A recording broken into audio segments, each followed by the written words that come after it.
2019లో Telugu Desam party గెలిచింది 23 మంది ఎమ్మెల్యేలు మాత్రమే. 23 మంది ఎమ్మెల్యేలు ఉన్నప్పుడు ఒక ఎంపీ గెలుస్తారా? సాధ్యం కాదు. 45 మందికి పైగా ఉండాలి ఎమ్మెల్యేలు రాజ్యసభ గెలవాలంటే. అయినా సరే పోటీ పెట్టారు. ఏంటి అంటే దళిత బడుగు బలహీన వర్గాల నుంచి వరలరామయ్యని తీసుకొచ్చి పెట్టాం. ఈ వరలరామ మీరు గనక నిజంగా దళితుల మీద ప్రేమ ఉంటే, దళితులంటే అభిమానం ఉంటే, దళితులంటే గౌరవం ఉంటే ఒకళ్ళు తగ్గించుకుని మా వరలరామయ్యని గెలిపించండి. అవతల ఉన్నటువంటి పార్టీ వాళ్ళు నీ కార్యకర్తని నీ నాయకుడిని ఎందుకు చేస్తారు?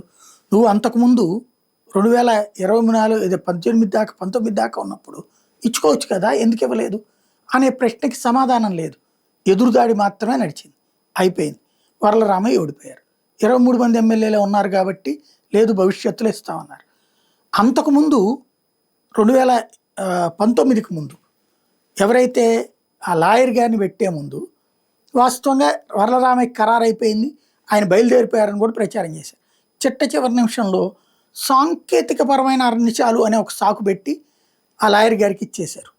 తద్వారా వరలరామయ్యకి అప్పుడు అన్యాయం చేశారు. రెండోసారి ఏమో లేనప్పుడు 23 మందే గెలిచినప్పుడు ఆయన ఎంపీ క్యాండిడేట్ కిందనే నుంచోబెట్టారు. ఇప్పుడు అన్నీ ఉన్నాయి. తెలుగుదేశం ఎవరిని పెడితే వాళ్ళు ఎంపీ. ఇప్పుడు బయట నుంచి తీసుకొచ్చినటువంటి లింగమనేనిని ఆ జనసేన తరపున ఇచ్చినట్టు వరలరామయ్యని జనసేనకి ఇచ్చి పెట్టచ్చు కదా, కానీ లేదు. పోనీ తామే ఇవ్వచ్చు కదా, లేదు.